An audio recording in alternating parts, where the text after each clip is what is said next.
Massey. Woohoo, Judy.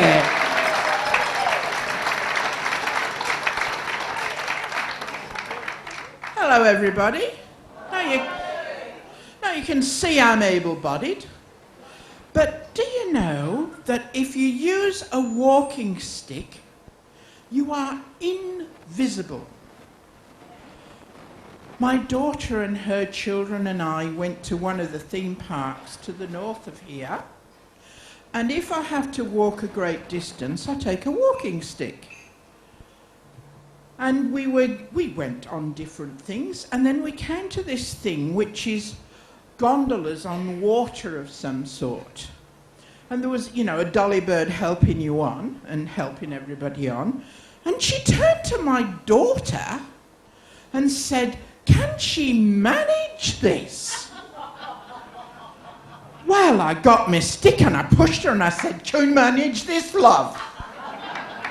Of course, I tell you what, I am magnificent.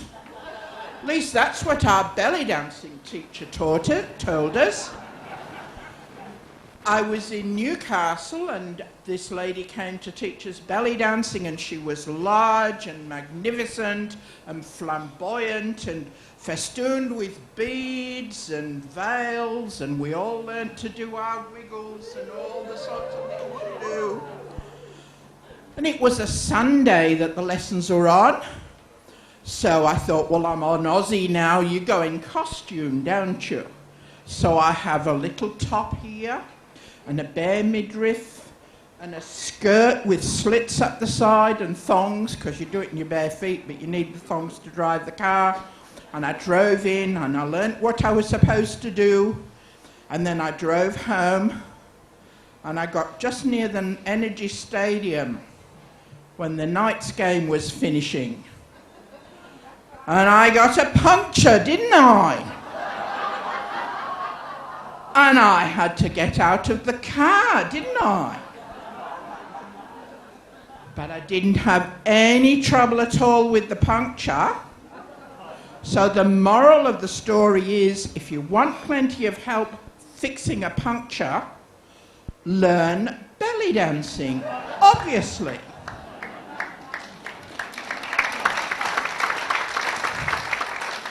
And talking about driving, have you ever driven abroad? Well, I mean, it's my other home. You know, I went back to England to see my mother. And I got at you land at Heathrow at 6:30 in the morning and you pick up a car, you know, a little tiny matchbox manual, tiniest thing. And I've had troubles before. You know, you turn on the indicators and the windscreen wipers come on, and you switch the lights on and you can't remember where the light switch was, and you don't know how to switch it off, and you can't get into the boot. So I asked every question I could think of. Now, my mother lives in Hull, which is 250-mile drive, and I was on my own. And I stopped every 2 hours as you're supposed to. And I got to my mother's, and she has one of these little driveways, and I drove in. Didn't do the backing in bit. I'm not real good at that. So I drove in and opened the door.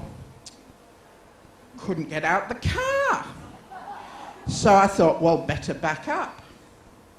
So it was a manual, and you put your foot on the clutch, and you use all the gear stick, and I pushed it, and then let the clutch out, and it went forward, and I pulled it back, and I did the clutch out, and I tried this way and that way, and pushing it down and pulling it up, and I'm edging further and further and further. Next thing I know, I'm between the gate, the fence, and the house. And I thought, my God, how am I going to... Anyway, my mother came out and I said, "Where's reverse?" She said, "I don't know, we'll ring your brother." And my brother said to her, "How did Ginny get all this way without reverse?" She said, "Forward, obviously." Anyway, he came over. So I suppose you're all wanting to know, does anybody know where reverse is? You know that little concertina thing at the bottom of the gear stick? There's a little ring in that you lift up. I mean, who thought of that? It's probably the same person that keeps putting all the vegetation on the roundabouts so you can't see the cars coming towards you, isn't it?